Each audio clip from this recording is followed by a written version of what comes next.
So oral questions. Questions orales. The honourable member for Thornhill. Prime Minister says that it's not his job to control the inflationary spending or the out-of-control cost of living or the sky-high interest rates that he has caused. He says it's not his job to bring down the price of gas, groceries, or home heating. Instead, he's raising the carbon tax. And he says it's not his job to take personal responsibility for our diplomatic relations or to vet the people who come in contact with a wartime leader. He says housing is not his job either. Well, the housing crisis is getting worse. If it's not his job to do anything, any of these things, what is his job? The Honourable Parliamentary Secretary. I find it rather rich, Madam Speaker, with all due respect to the member, when that party's leader of the opposition, a responsibility to put forward constructive policy, when he was in opposition, in government, as minister responsible for housing, put forward a plan, $300 million, less than 100 homes built. His plan on housing today is full of holes. He taxed builders, for example. Nothing will get built under his watch, Mr. Speaker. Thank you very much. The honourable member for Thornhill. Madam Speaker, they spent almost $90 billion to double the price of a home, to double the price of rent, to double the price of a mortgage. In Toronto, it now takes 80% of what Canadians take home to keep a roof over their head. More Liberal spending equals higher inflation, which leads to higher interest rates, which leads to higher mortgages. So how many Canadians have to be in jeopardy of losing their homes before the Liberals stop spending, stop raising taxes, and actually start building homes? The Honourable Parliamentary Secretary. Madam Speaker, Canadians are having a difficult time. That's why during the pandemic we put forward emergency programs that sustain the economy, individuals and families, when that party didn't want to do any of those things. Today we see a government that's put forward a plan to get more homes built. How? In partnership with provinces, with municipalities. That's how we're going to get things done. Not by measures on the other side that instill nothing but fear in the wider Canadian economy and the wider Canadian society. That's not responsible leadership, Madam Speaker. The honourable member for Thornhill. Home building is actually down just because they have a fancy program or a new acronym every month. It doesn't mean that any of this is working. The government had a plan in 2015 to build housing on surplus land. Do you know how many homes they've built since 2015?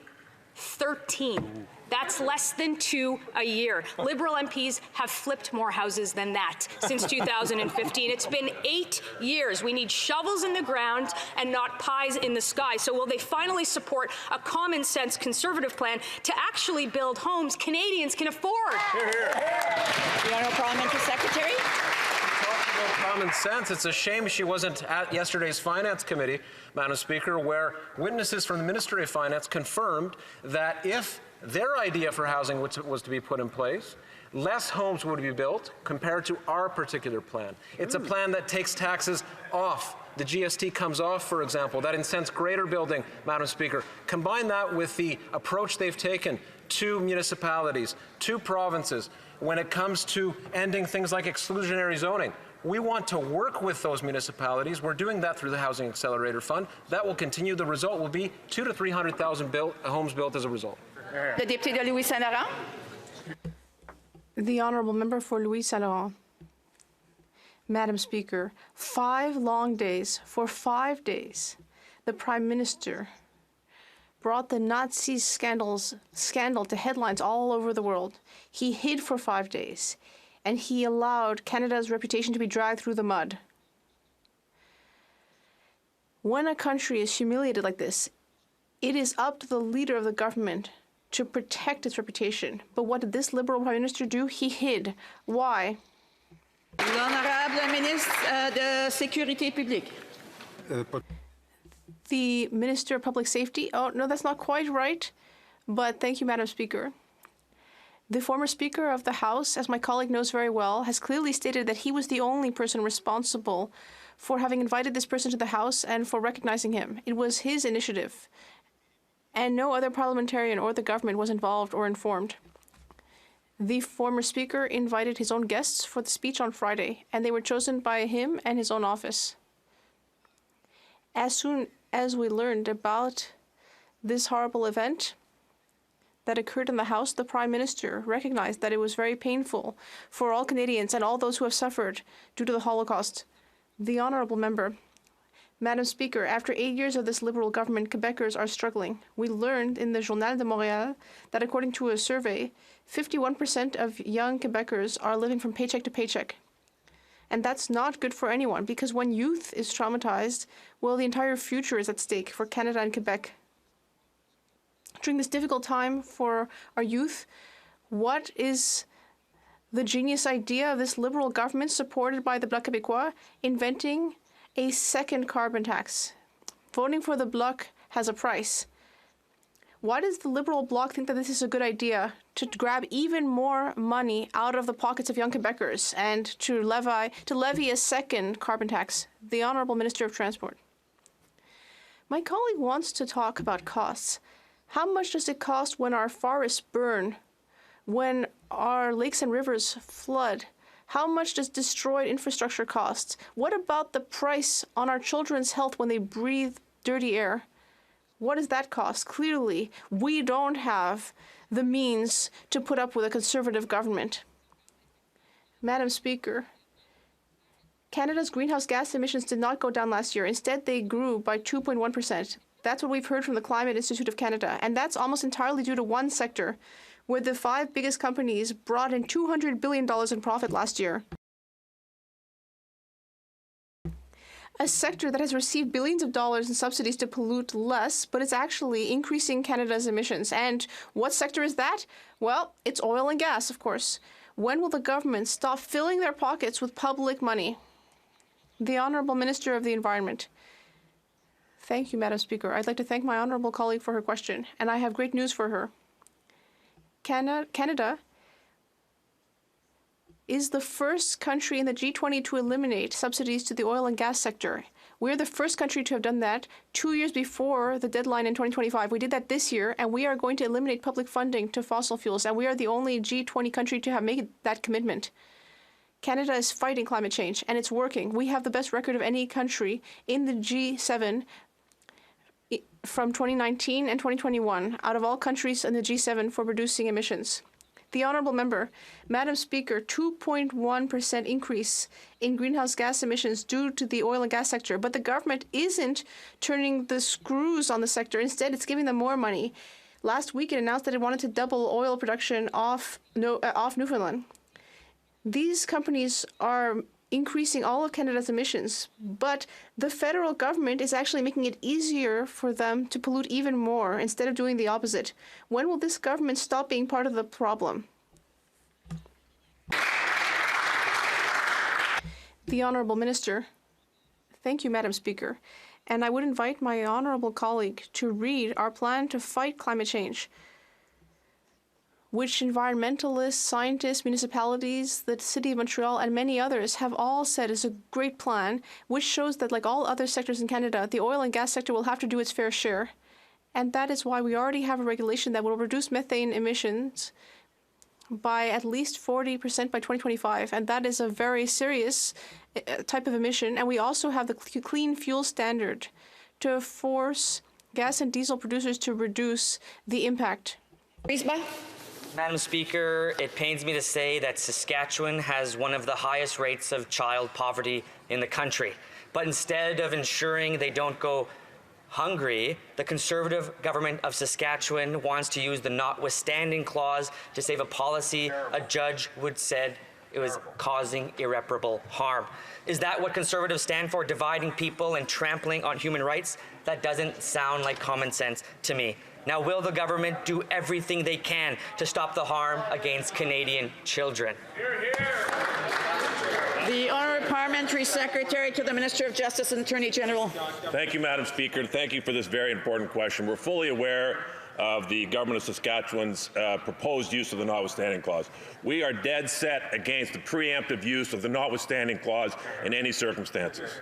The notwithstanding clause is intended to protect minority rights, not suppress them. In light of the decision by the court of Saskatchewan yesterday, we would have thought that the Government of Saskatchewan would have taken a moment to pause, reflect, and wait until the process played itself out. Thank you, Madam Speaker. The honourable member for Nunavut. Homes are supposed to be where dreams are cultivated. For Inuit and Indigenous peoples, homes are overcrowded, molded, and spaces where dreams vanish. Children have no space to do homework. Women have no space to flee abusive partners. Inuit and Indigenous peoples have little to no space to take care of their mental well-being. This is the result of decades of liberal and conservative underfunding. When will the Liberals finally close this funding housing gap? The Honourable Parliamentary Secretary. Madam Speaker, I'd like to thank the member for her passion and for her question. And our government is fully aware that in order to advance reconciliation, we need to close the gap between Indigenous people and the rest of Canada, as well as address the harms that is caused through colonization and underfunding. Our government is committed to doing that. We have a tremendous ability and record of first in our country for Indigenous people. We'll continue to make those progress, and I thank the member, and I look forward to working with her on the INAN committee together to do so. The Honourable Member for Lethbridge.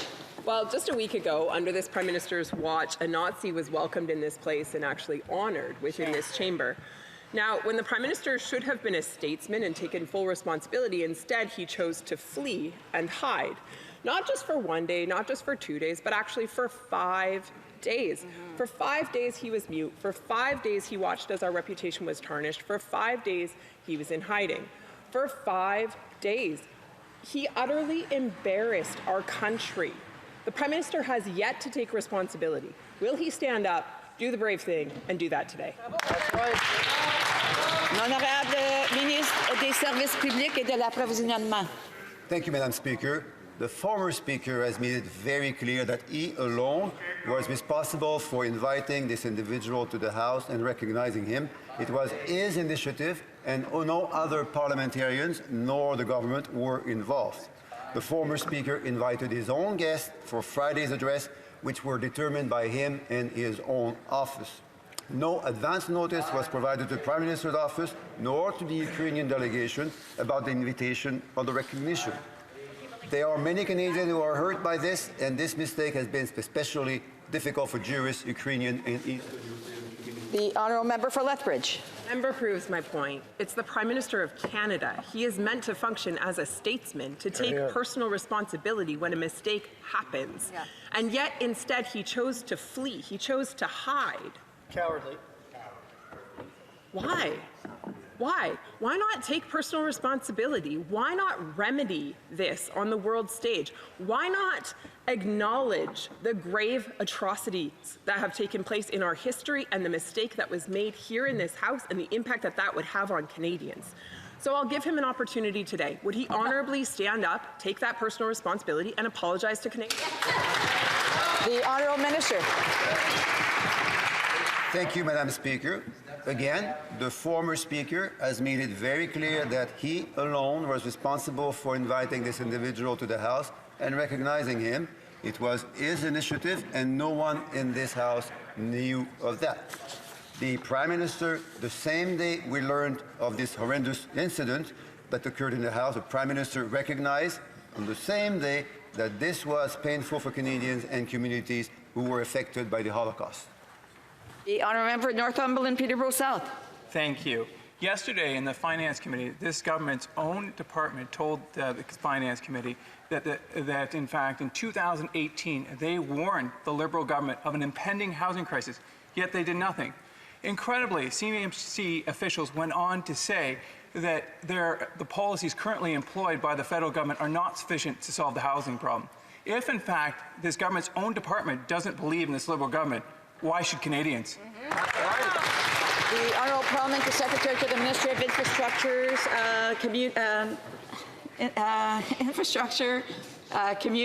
Housing, Infrastructure and Communities. I knew there was one in there. Thank you, Madam Speaker.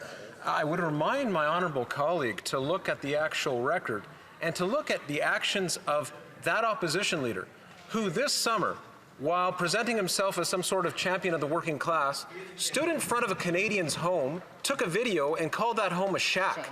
If he is serious about dealing with affordability and the housing crisis and the supply crisis that underpins it, I want to hear from him and his party serious plans along the lines of what we've presented on this side. We're going to continue to fight for Canadians. So I want to remind members, if they want to have conversations while answers and questions are being asked, they should take their conversations outside.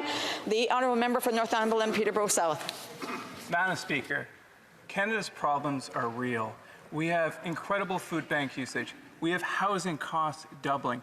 Millions of Canadians cannot afford their own homes, yet this side decides to play games. Back when the leader of the opposition was housing minister, housing was affordable in the country. Yes. So when will this government finally get serious, remove the gatekeepers, balance the budget so Canadians can keep their homes? The Honourable Parliamentary Secretary.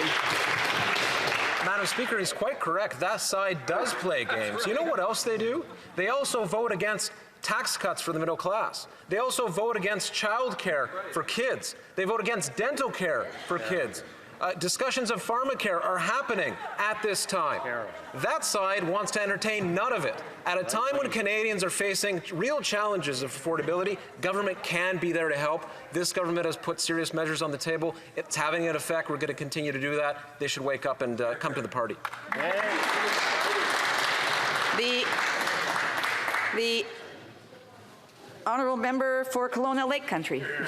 Madam Speaker, 97%. That's the share of income a household would need to cover home ownership costs now in Vancouver. This from a new RBC report, which says housing affordability in most major Canadian cities is near all-time worst levels. The Prime Minister also holds the all-time record for incurring more debt during his 8 years than all other Prime Ministers combined. Housing is less affordable than ever. This Prime Minister is just not worth the cost. Will the Prime Minister finally stop his inflationary spending so Canadians can keep a roof over their head? The Honourable Parliamentary Secretary. I remind the honourable member, Madam Speaker, that Canada has the lowest deficit and debt in the G7. But times remain hard. We see that. We understand that. On housing affordability, what are we doing? The supply crisis that underpins the housing crisis in front of the country is one that requires building. That's why we've lifted GST for the purposes of rental construction on apartments. That's why we've made changes to the borrowing limit of the Canada Mortgage Bond. I don't want to get into the technical details because they are vast. The result is more homes built for Canadians. That's what we're going to continue to do. The honourable member for Kelowna Lake Country. Well, Madam Speaker, the OECD says in the G7 that Canada has the biggest gap between housing prices and Canadian wages. The finance minister said her plan to bring down inflation is working, and yet it has soared to 4%. Mortgage interest costs have also soared now to 31%. So it's no wonder Mortgage Pro's recent survey showed 48% of young people say they've given up on ever owning a home. Now, this NDP Liberal government spending is driving up inflation, which is driving up interest rates, which is driving up mortgage interest costs. Will the Prime Minister finally stop his inflationary spending so Canadians can keep a roof over their head? The Honourable Parliamentary Secretary. There we go again, Madam Speaker. The contradictions just speak for themselves, but I highlight them for you. In July of 2022, we had inflation at over 8%. That is now down to 4%. Certainly not low enough, but we see progress on that front, Madam Speaker. I also hear all sorts of ideas from the other side, Madam Speaker, that won't have a tangible impact in terms of affordability. Let's just take pensions, by the way. Yes. I've heard nothing from that side at all with respect to Premier Smith's pension plan that would deplete the fund by 53%. Combine that with their focus or lack of focus on EI, they voted against all these measures that will... L'honorable député de Manicouagan. The honourable member for Manicouagan. Madam Speaker, let's talk about Chalk River, a project to bury nuclear waste near the Outaouais River. The chiefs of several First Nations have joined their voices to a broad opposition movement in Quebec. They are concerned about the impact on the river. They are concerned that there will be a nuclear landfill near their sacred lands. They are concerned, but no one consulted them, which is a direct violation of the UN Declaration on the Rights of Indigenous Peoples. When will this government finally listen to them and put an end to the Chalk River project? The Honourable Parliamentary Secretary. Madame la Présidente. Madam Speaker, Canadians' health and safety, reconciliation, and protecting the environment are all major priorities. When it comes to our nuclear policy, the project is currently being reviewed by the Commission. And according to that review, all nuclear waste in Canada is being handled safely according to international standards in appropriate facilities, which are overseen by our world-class Nuclear Safety Commission. Thank you very much. The Honourable Member. Madam Speaker, the first thing to do would be to at least give a minimum amount of respect to the concerns of First Nations. Chief Heyman from the Kipawek Nation has written to the Prime Minister and never got an answer. The federal government should at least pause the Chalk River project and ensure that First Nations are listened to. But at the very least, could Ottawa do the very minimum when it comes to a nation-to-nation relationship? It should at least respond to the letter from the Kipawek Nation. The Honourable Parliamentary Secretary. Thank you very much for the question. Speaker, I acknowledge that we have work to do on this file. I know that this is something that might be coming before the INAN committee, but we look forward to hearing from the chiefs, hearing from the opposite member, and working with them to ensure that we're fulfilling our obligations under UNDRIP and our duty to consult. Thank you. The Honourable Member Selkirk into Lake Eastman. We learned yesterday these Liberals are cutting another $1 billion from our armed forces. This is in addition to the $2.5 billion they already let lapse last year. But the Prime Minister has no problem on wasting taxpayer money and running up massive deficits on things like the $160 million for McKinsey, $54 million on the ArriveCan app, $20 million bonuses on the Bank of Canada executives, and let's not forget they allowed $4.6 billion of abuse under their COVID programs. These Liberals waste money on just about everything except our military. Why does the Prime Minister only cut spending when it hurts our troops? That's right.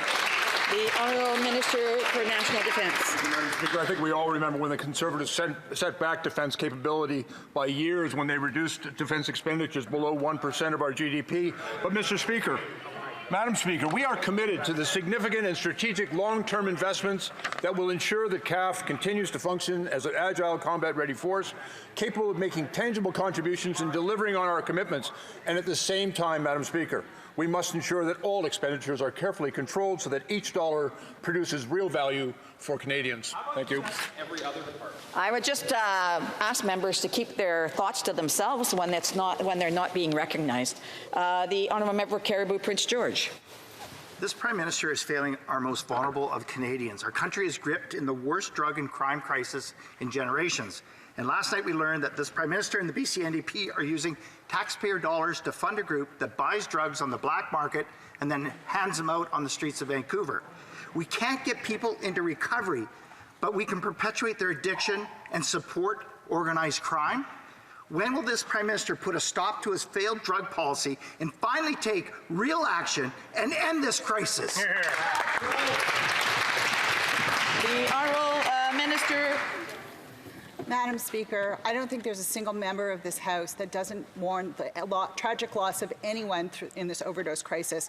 But I have to say, Madam Speaker, to the member across the way, spreading misinformation about and conflating harm reduction and treatment loses lives rather than saving them. Madam Speaker, the provinces are responsible for providing safe supply, prescriptions, to clients who need help as they go through recovery. Madam Speaker, on this side of the House, we will continue to save lives. They should get on board with us with that, Madam Speaker. The Honourable Member Sturgeon River Parkland.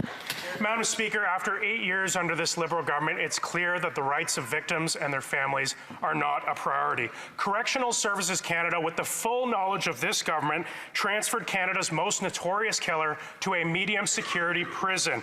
Public safety officials even wanted to keep it quiet, and victims' families were only notified after the fact. At committee, Conservatives are calling for this government to let victims' voices be heard, but the Liberals are refusing to allow it. Why is this Liberal government trying to cover up this outrageous affair, and why are they shamefully blocking the voices of victims from being heard? The Honourable Parliamentary Secretary to the Minister of Public Safety. Madam Speaker, it's clear that member opposite is distancing himself from the truth once again. In fact, all members of the committee came together to bring forward. I'm sorry. You can't do, she accused him of lying. So I think that, you know. The previous minister did as well, frankly. Order, order. I think all members on all sides actually have used these things. So I just want to say I want to ask members to please be careful with their words, and you can't do indirectly what you can't do directly. The Honourable Parliamentary Secretary. Well, Madam Speaker, let me clarify the facts for the member opposite. What happened at Public Safety Committee was that all members of the committee came together to come forward to do a study on putting forward the rights of victims of crime, to look into how reclassifications are handled and how transfers are handled. And you know what happened, Madam Speaker? The Conservatives voted against it. They talk tough in front of the cameras, but when it comes to act, they do nothing. The Honourable Member for Beauce. Madam Speaker, after 8 years, the Liberals still don't seem to understand how to help our farmers, who are the ones who put food on our tables. With their partners in the Bloc Québécois, they seem to prefer forcing families into the street instead of getting rid of the carbon tax. In fact, they would like to see it radically increased. They are feeding the inflationary fire. They want to make the cost of living even higher. When you vote for the Bloc, you pay a high price. When will the Liberal Bloc coalition put an end to the infamous carbon tax and finally listen to our common sense Conservatives? The Honourable Minister of the Environment and Climate Change. Thank you, Madam Speaker. I'd like to remind my honourable colleague that federal carbon pricing does not apply in Quebec. Quebec, for many years, has had its own cap-and-trade system. I'd also like to remind my colleague that common sense is certainly not to ignore the impacts of climate change on our farmers throughout the country, especially in Quebec. I often meet farmers who are experiencing the impacts of climate change, drought, too much heat, not enough heat, pests. We haven't heard anything from the Conservatives about what they would do to help our farmers face these problems. The Hamilton Community Foundation's Vital Signs report says that for every new unit of affordable housing built, Hamilton is losing 23 units. It also confirms what tenants have already always known, that corporate landlords are evicting tenants to jack up the rents at a record rate while leaving Hamiltonians out in the cold. This Liberal government is leaving people to fend for themselves while big developers are cashing in on what's left of our city's rental apartment buildings. So, Madam Speaker, will this government adopt our NDP affordable housing plan to create an acquisition fund to save the affordable rentals left in Hamilton? The Honourable Parliamentary Secretary of the Minister of Housing, Infrastructure and Communities. Madam Speaker, I know that member has a passion for dealing with homelessness and addressing issues of affordability more generally. This government has put substantial investment forward through the National Housing Strategy to combat homelessness. It is a difficult challenge for sure, but one that we're getting results on. It's not over, that fight continues, and combined with efforts to build more, lifting GST from rental construction, for example, the changes to the Canada Mortgage Bond borrowing limit. All of these things combined, and the bottom line is we're going to see more homes built, and affordability is the result from that, Madam Speaker. Member for Hamilton Centre. Madam Speaker, maybe the honourable member heard my question, but clearly he wasn't listening. Because if he were, he would know that the winter months are approaching and that it's going to be life or death for the increasing number of people who are being left onto the streets to live in tent encampments. Cities like Hamilton are facing double-digit property tax increases in order to fill the crucial gaps in funding for social housing. In Hamilton, that's a 7-year wait list. This is life or death, Madam Speaker. So, will this government immediately respond to the Federation of Canadian Municipalities' demand for direct funding in order to repair existing social housing units in order to address our 7-year wait list? Parliamentary Secretary.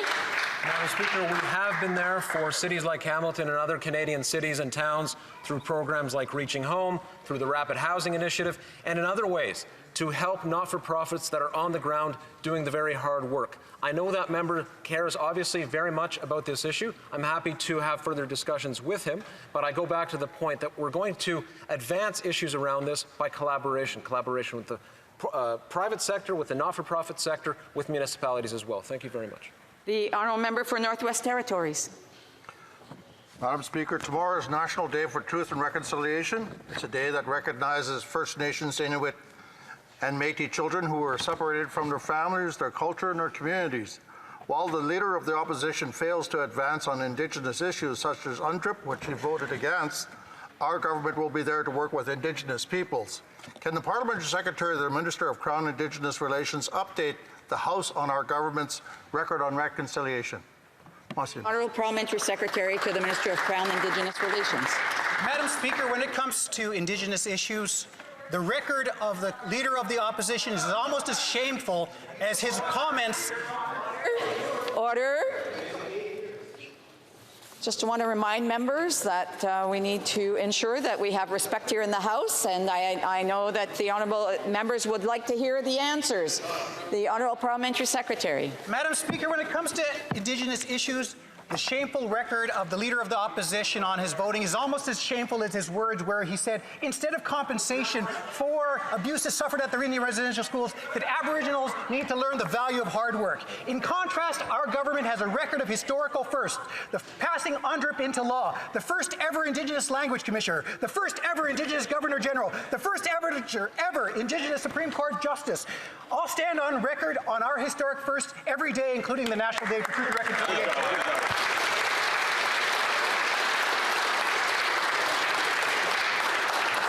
Again, there are some interruptions going on while members are speaking. Again, I would just ask members to please hold off to any questions they may have or thoughts. Order. Order. Order. Again, if individuals want to have conversations, they should take them out. Order. This is coming from a guy that called Order. Indigenous women crackers. If this continues, someone's going to end up losing a question. So, questions and comments? The honourable member for Bow River. Oh, sorry. Calgary Heritage. 8 long years of incompetent NDP Liberal government. Diplomatic disaster after diplomatic disaster. 1 in 5 Canadians are skipping meals. Crime, chaos, drugs, and disorder rage across our streets. A carbon tax making gas, groceries, and home heating more expensive. A tax that does nothing to achieve climate targets. A tax inflating everything, devastating everyone. When will the Prime Minister finally axe the tax? L'Honorable Ministre. The Honourable Minister. Speaker, last week during the United Nations Climate Ambition Summit in New York, I was at an event with West Kelowna's Fire Chief Jason Brolin. Chief Brolin vividly described the trauma of fighting this summer's massive wildfires, of sending his team into danger, of fighting to protect homes and lives. It was a miracle that no one died in Kelowna. He called it a once-in-a-lifetime fire, but then told us it was the second once-in-a-lifetime fire he has faced in 20 years. That's the impacts of climate change, Madam Speaker. Honourable member for Bow River. Madam, after 8 years of this NDP Liberal government, Alberta farmers and families are paying more tax than ever. When you tax Stamp Seeds that grows the food, Reimer Trucking that ships the food, Droz Farms that processes the food, Sunterra Market who sells the food, you're taxing everyone who buys the food. This Prime Minister is just not worth it. Alberta farmers need to keep feeding the world. Will the Prime Minister axe his carbon tax? The Honourable Minister. Madam Speaker, we've seen the impact of climate change devastating provinces right across this country and impacting most significantly our farmers. In winter, we saw record cold temperatures leading to damaged homes, businesses, and crop results. Canadian farmers are on the front line of climate change, and that is exactly why, Madam Speaker, we're investing nearly $500 million in programs like the Agricultural Technology Program and the Climate Solutions Program, and we'll continue to do everything that is necessary to help our farmers deal with the increasing effects of climate change. Thank you, Madam Speaker. L'honorable The Honourable Member for Montmagny-Lisle, Kamouraska, Rivière-du-Loup. Madam Speaker, the Bloc is doing its best to convince Quebecers that the carbon tax has no impact in Quebec. Nothing could be further from the truth. Everything that is transported from one province to another and ends up in our stores costs more because of this tax. Everything, including voting for the Bloc, is more expensive. After 8 years of this government, many Quebecers are feeling the pinch.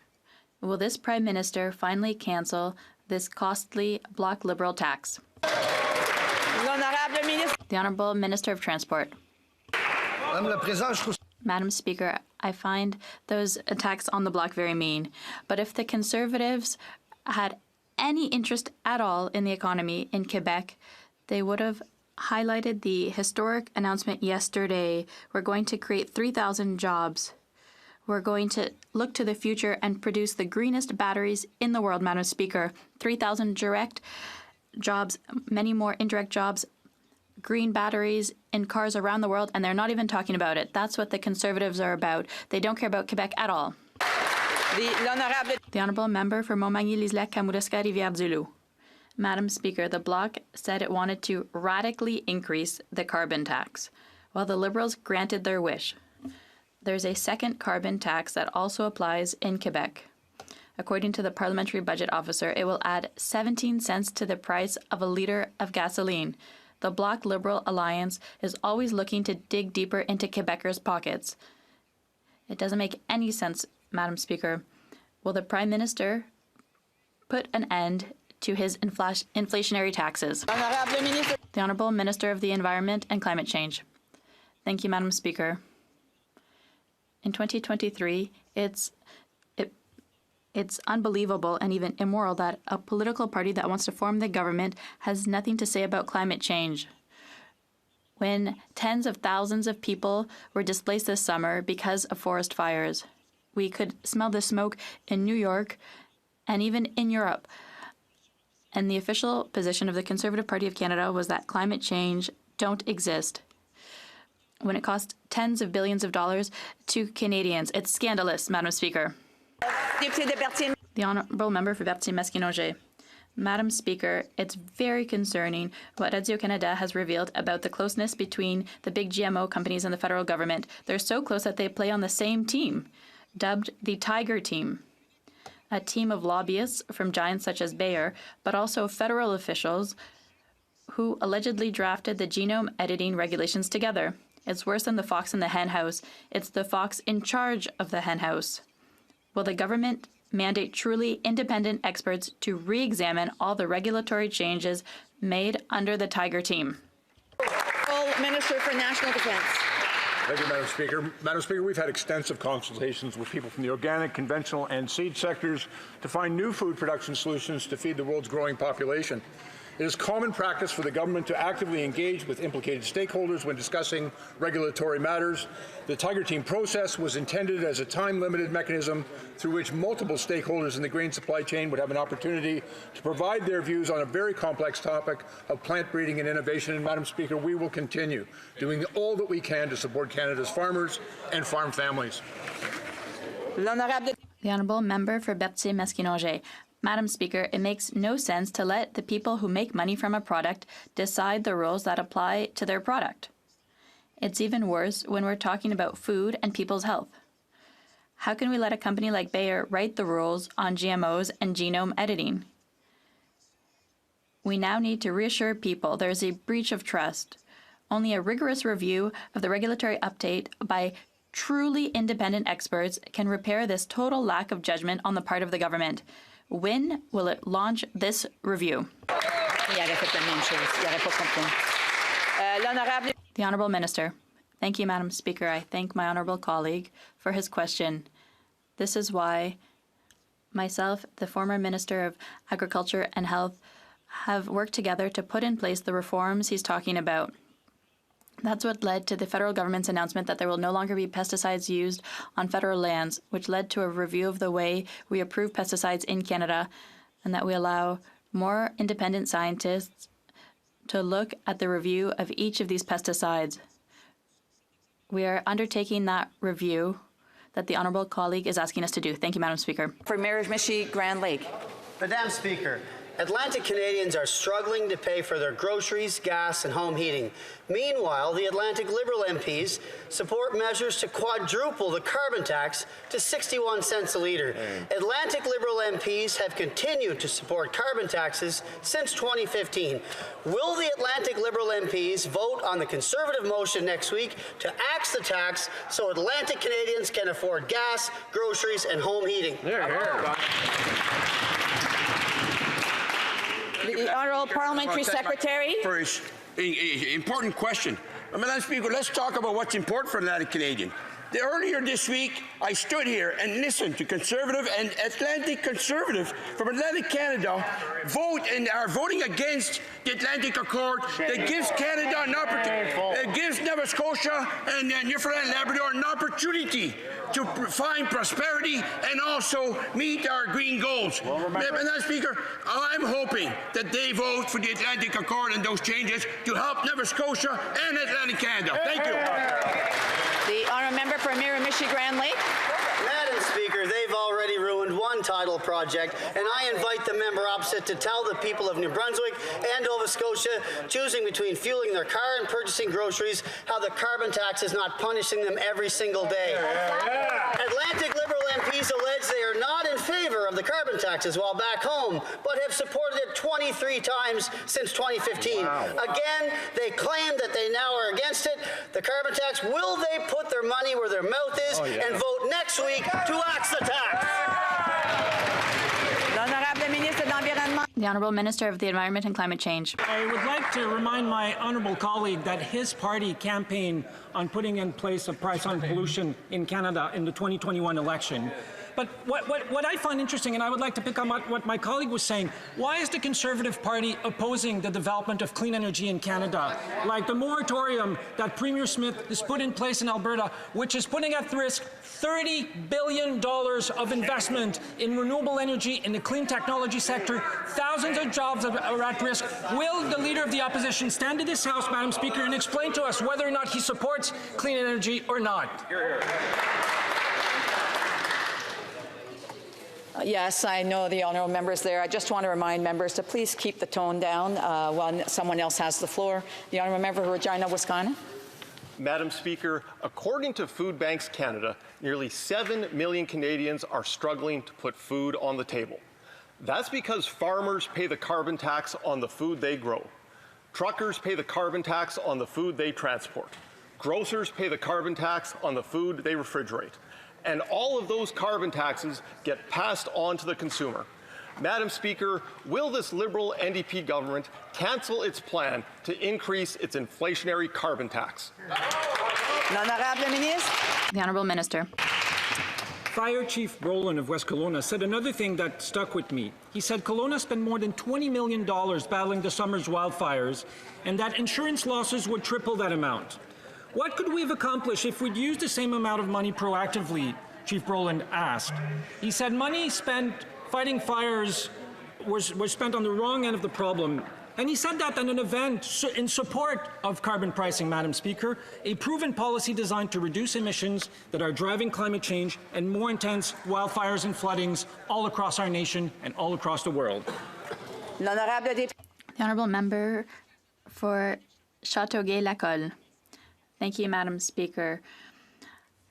Madam Speaker, in our hearts and minds, the National Day for Truth and Reconciliation reminds us to reflect on the consequences of colonialism on Indigenous people. It's an opportunity for Canadians to reflect on the tragic history of the residential school system. This day honors the children who never returned home. Can the Minister share some of the ways that we will be marking this day? The Honourable Minister of Heritage Canada. I thank my colleague from Châteauguay-Lacolle for her question. Listening to Indigenous voices and amplifying them is a way to mark the National Day for Truth and Reconciliation. On Wednesday, I had the opportunity to participate in the viewing of Bones of Crows, a series produced by Mary Clemens with Indigenous actors that tells us about the history of residential schools and how the Cree people and others contributed to our common history. The partnership with CBC allows the voices of Indigenous people to be heard so that together we can honor truth and create spaces for healing. The honourable member for Yorkton Melville. Ranchers know that their herds are crucial to our grasslands, environment, food security, and trade. Saskatchewan livestock producers also know that this Prime Minister is not worth the cost. His inflationary policies and stifling carbon taxes are crippling our producers. They're stressed, winter is coming, and they need to keep their breeding herds alive. Time is running out. When will this NDP Liberal government provide its share of ag recovery funding? When? The Honourable Minister of National Defence. Yeah, I want to thank the member opposite for the question. And I want to agree with her that Canadian farmers produce some of the highest quality agricultural products around the world. And that's one of the reasons our government, alongside our provinces and territories, are investing $3.5 billion in the next 5 years through new sustainable Canadian agricultural partnerships. We've also invested nearly $2 billion in supply managed farmers and processors, as well as $500 million in environmental programs like the Agricultural Clean Technology Program and the Climate Solutions Program. And Madam Speaker, I want to assure the member opposite and all members of this House that we'll continue to do everything that is necessary to support the important work of our Canadian farmers. The honourable member for Haliburton, Kawartha Lakes, Brock. Speaker, for 3 years, the residents of Bobcaygeon have been waiting for repairs of the Lock 32 swing bridge. The lack of action from Parks Canada has left the town angry and frustrated. Precious tourist dollars have left, along with several businesses who just can't wait anymore. While the minister responsible is busy gifting millions to bolster infrastructure in communist China, he ignores the pleas of rural Canadians. If the minister is too busy supporting the Communist Party in Beijing, will he please hand this file over to someone who can do the job? The Honourable Minister of the Environment and Climate Change. Thank you, Madam Speaker. I would actually take issue with the fact that the member is accusing one of the most respected institutions in our country, Parks Canada, of not doing its job. They are one of the most liked institution, most trusted institution in Canada. I will work with the officials of Parks Canada to ensure that this issue is dealt with in the most rapid possible terms. Thank you. Member Haliburton, Kawartha Lakes, Brock. Thank you, Speaker. I was actually saying the minister can't do his job because not only one bridge is out, one federal bridge, a second bridge, the village of Bolsover, 3 years and counting, no bridge. There's actually a documented case where someone died of a heart attack. The family could see the ambulance on the other side of the road because it could not get over. Wow. 3 years, 2 bridges, 2 communities cut in half. When will the minister do his job and get these bridges fixed? The Honourable Minister. Thank you, Madam Speaker. As I said, I will be talking with Parks officials to ensure that these problems are solved as quickly as possible. Thank you. The honourable member for Hamilton East, Stony Creek. Thank you, Madam Speaker. This weekend, Canadians in my riding of Hamilton East, Stony Creek and across the country will honour the victims and survivors of the residential school system as we seek to address the harmful legacy of residential schools and reflect on our own commitment to reconciliation. For generations, Indigenous peoples have kept their culture and language, showing great resilience in the face of discrimination and mistreatment by colonial systems. Canada has a responsibility to address the truth and support their healing. Madam Speaker, in my community, people want to know how our government is working towards truth and reconciliation with Indigenous peoples. Good question. The Honourable Parliamentary Secretary. Thank you, Madam Speaker, and I thank my honourable colleague for that very important question. And I'm grateful to see Canadians across the country finding their own special ways to commemorate this important day. Let me be clear. As a government, we believe that truth and reconciliation need to be at the heart of absolutely everything that we do, and we are committed to doing the work. After Harper refused for years, we launched the inquiry into the missing and murdered Indigenous women and girls. Today, more than 96% of First Nations have access to clean drinking water, with a pathway for the remaining 4%. After decades of neglect, we have helped communities build, renovate, and retrofit 31,000 homes and counting. We will continue working with Indigenous peoples to build a new relationship based on recognition of rights, respect, cooperation, and partnership, and that's reconciliation. Thank you. Honourable member for Windsor West. Speaker, Canadians are putting their heart and soul into creating content for this entire country and the world to enjoy. And on TikTok, they're left out of their creator fund to be paid for their work. It's unfair. TikTok compensates its creators in the United States and Europe, but Canadians are left behind. Why are the Liberals allowing this abuse? These content creators are workers. They deserve to be paid. Madam Speaker, worker rights is my Roman Empire. So will this government start working for young people, ensure Canadian content creators are compensated fairly? The Honourable Minister. Madam Speaker, our government is proud to support our creators all over the country. They're amongst the best in the world. They are sharing our stories, every Canadian stories, and it's really important that we keep on supporting them. This is why we brought forward the Bill C-11, and through this new bill, we're going to bring in new revenue so that we can better support our creators in Canada. Thank you very much. The Honourable Member for Saanich Gulf Islands. Thank you, Madam Speaker. I want to raise the concern of the lawyers representing the Sequatlam First Nation. Just in time for National Day of Reconciliation, we're violating, and I say we, because thanks to the Liberals, we own the Trans Mountain Pipeline. We are violating a sacred commitment made to that First Nation. Their lawyer has asked for this, that at least before they start construction on October 2nd, the Canadian Energy Regulator provide reasons so this First Nation can pursue its legal rights of appeal. Will the government ensure construction doesn't begin until reasons are provided? The Honourable Parliamentary Secretary. Madam Speaker, thank you very much, and I know this issue matters a great deal to our colleague. I will point out, however, and as the Minister of Finance said earlier this week, it's an independent decision that was reached by an independent agency. Thank you very much, Madam Speaker.